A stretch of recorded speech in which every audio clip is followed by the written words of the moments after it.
Você está ouvindo NetoCast, Direito, Tecnologia e Informação nas redes sociais.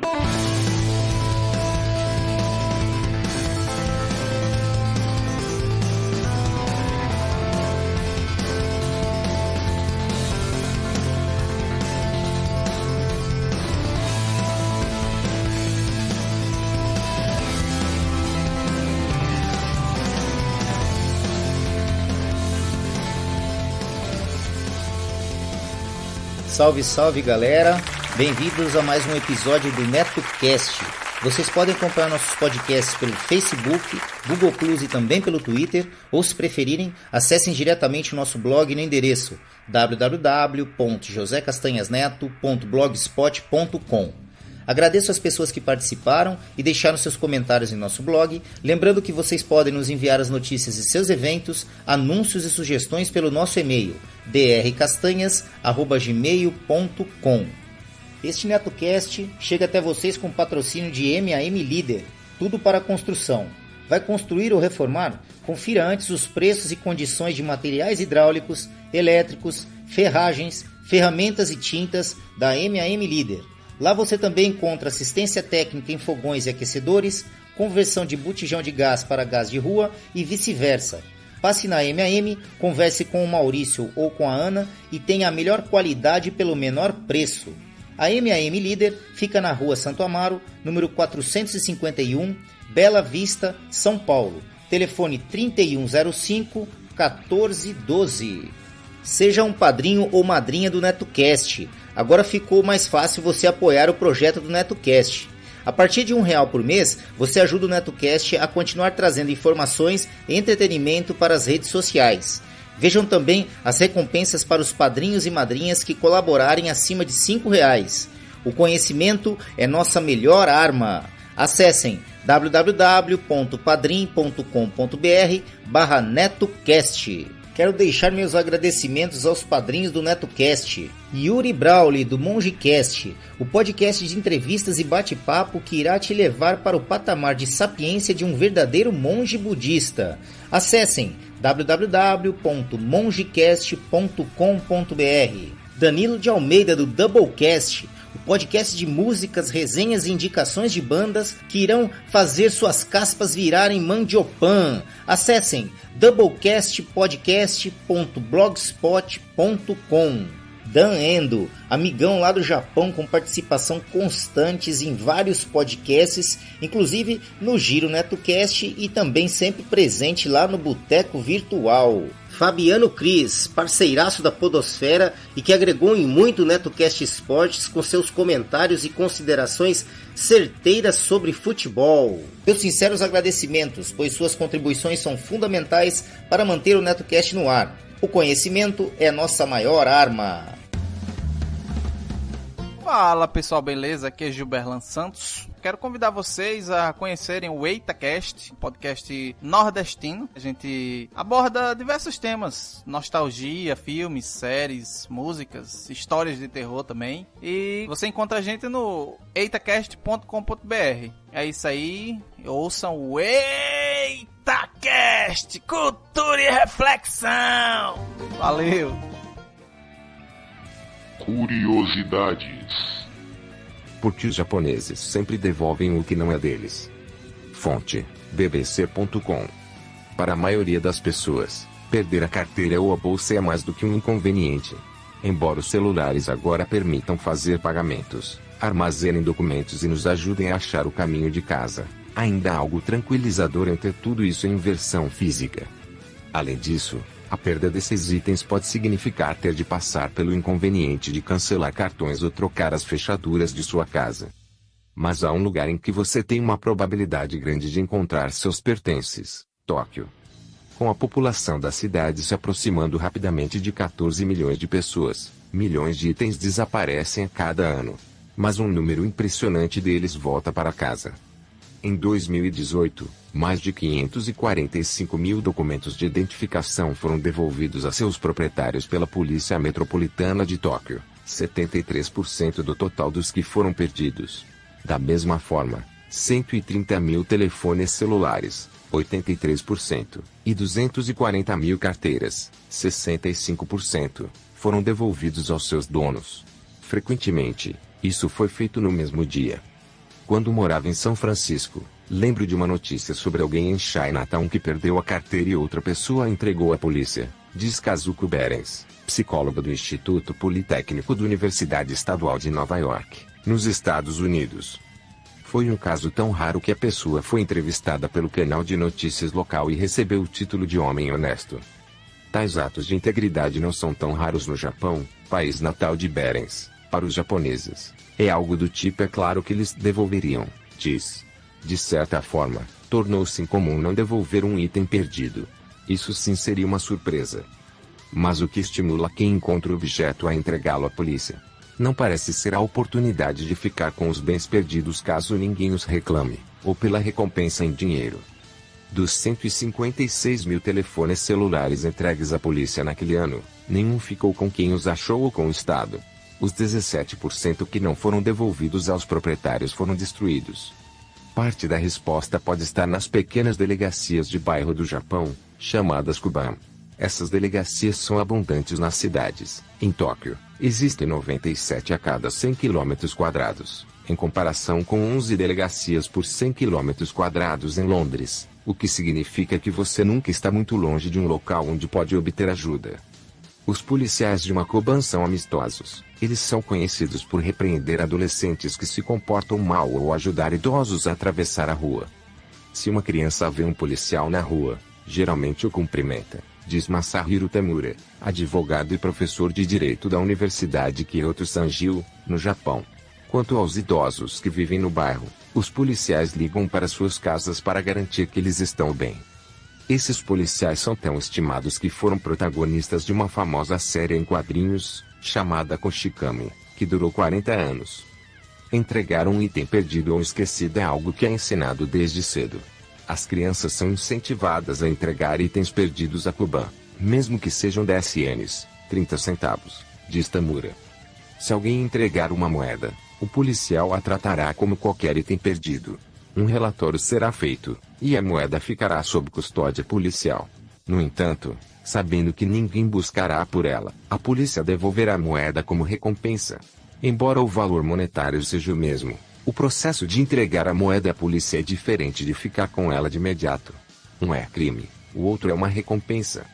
Em um estudo que comparou Nova York e Tóquio, 88% dos celulares perdidos pelos pesquisadores foram entregues à polícia na capital japonesa, em comparação com 6% na cidade americana.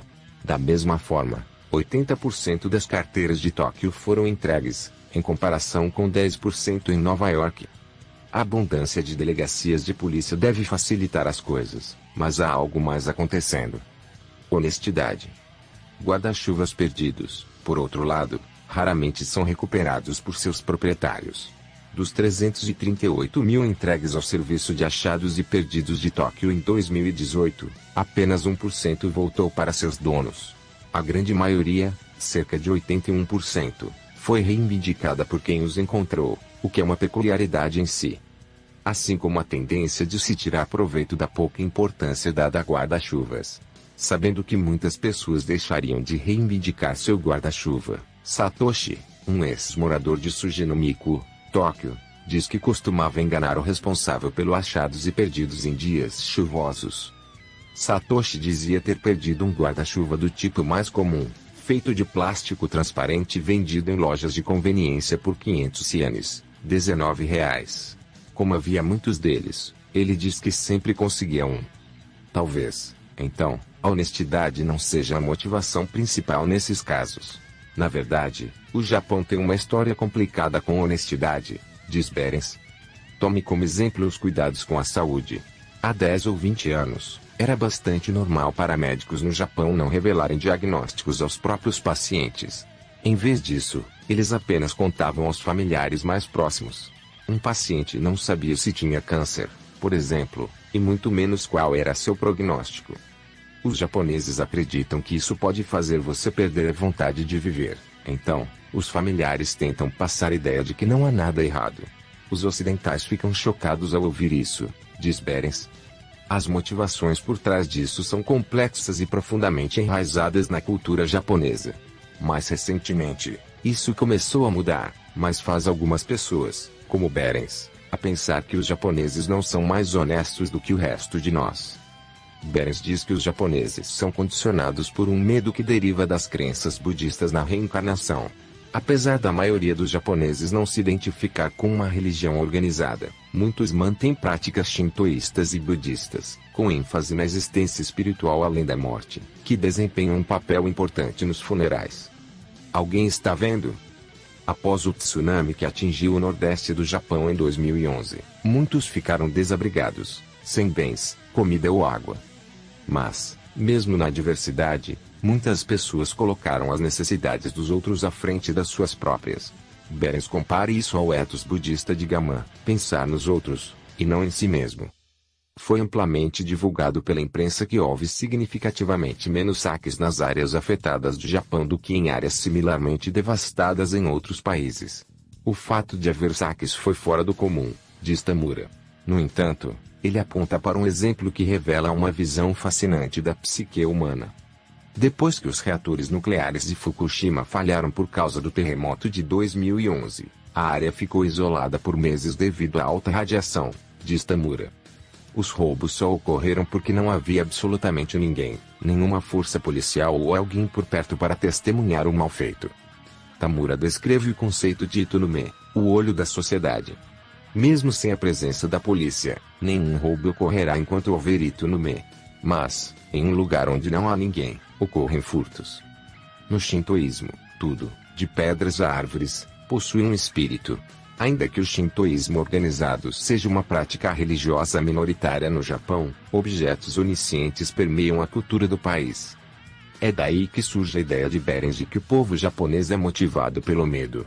Se você está sempre sendo vigiado e sua disposição natural é pensar nos outros primeiro, é natural que você se dê ao trabalho de devolver um item perdido. Coletivismo.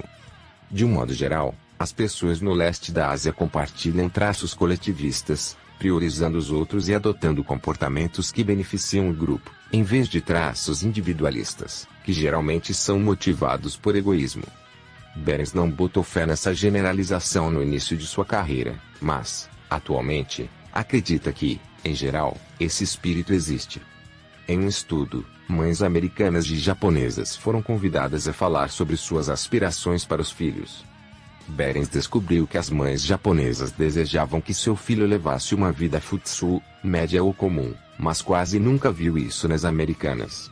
Nem todas as mães americanas queriam que seu filho fosse uma estrela internacional, mas no caso japonês, era uma vontade predominante. A visão coletivista é sobre pertencimento. Ser expulso do grupo ao qual você pertence seria o trauma mais significativo para a saúde mental.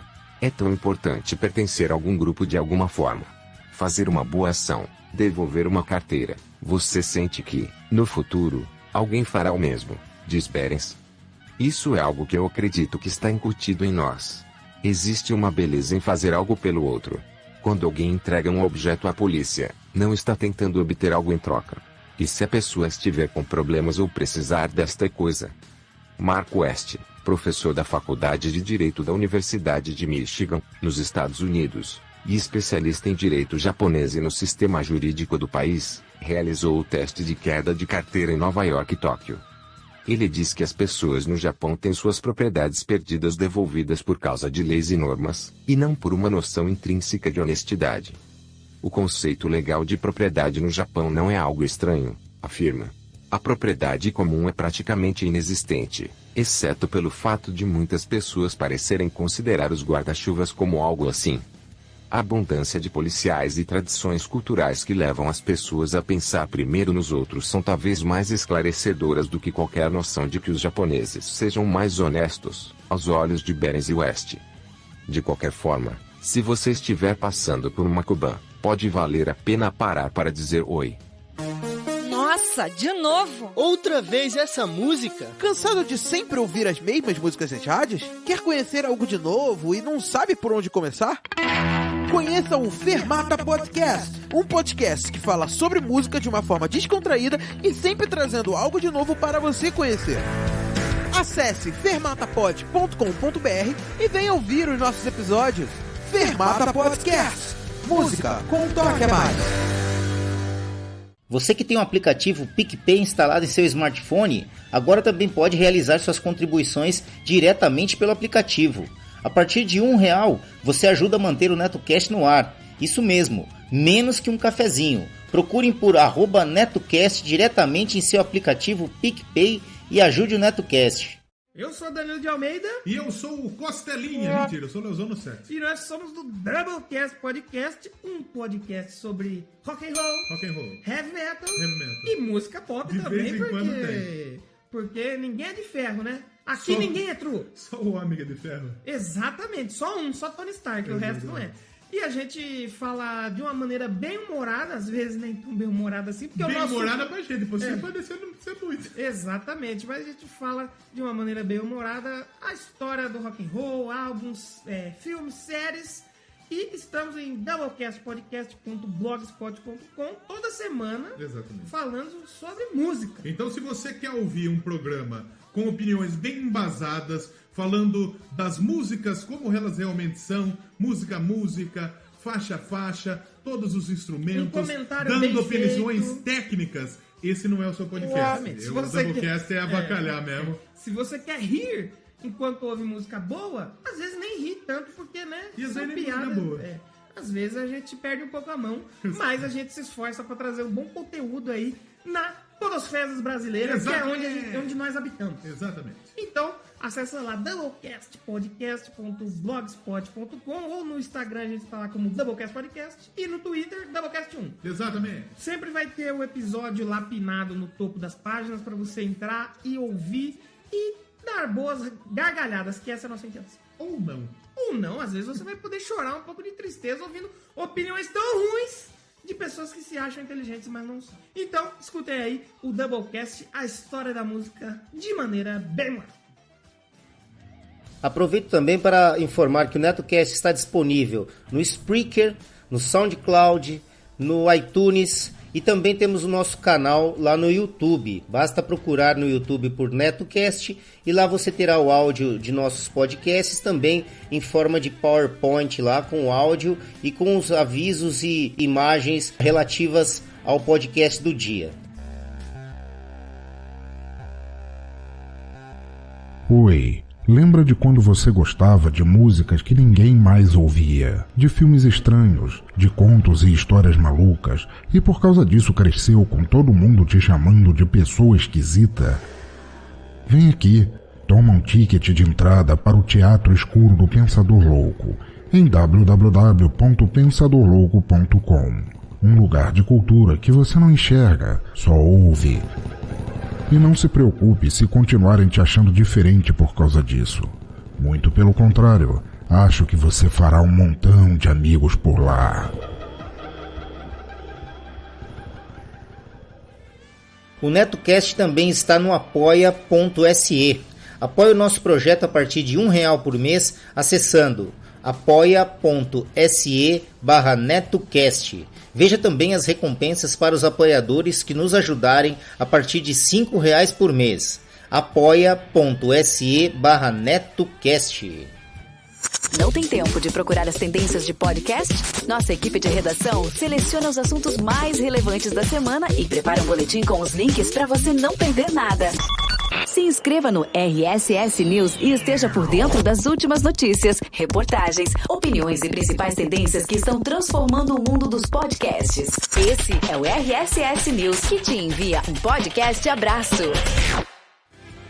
É isso aí. Gostaram do episódio de hoje? Então acessem www.josecastanhasneto.blogspot.com.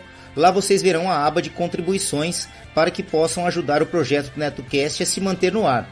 Façam como a Renata de Recife, Paulo de Fortaleza, Reginaldo de Curitiba e outros. Seja um patrono do NetoCast e ouça nossos agradecimentos nos boletins especiais aos colaboradores. Todas as faixas musicais utilizadas neste podcast, seja como fundo musical ou encerramento, possuem licença Creative Commons ou Royalty Free, sendo que as fontes e seus links estão relacionadas no post. Bom, é isso, galera. Quem tiver interesse em anunciar aqui no NetoCast, basta nos enviar um e-mail para drcastanhas@gmail.com que remeteremos as quantidades de anúncios e os valores. Vamos ficando por aqui. Eu sei, galera, eu sei. Amanhã tem mais.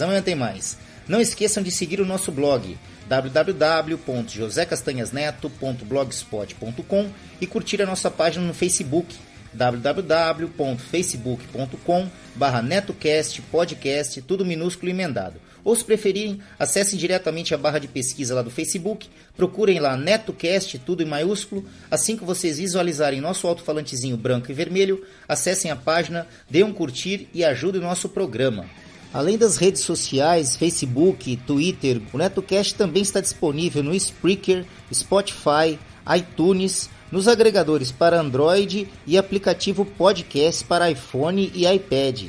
Basta procurar por NetoCast nestas plataformas, assinar e acompanhar gratuitamente nossos episódios. É isso. Um abraço a todos e até o próximo episódio do NetoCast. Fui!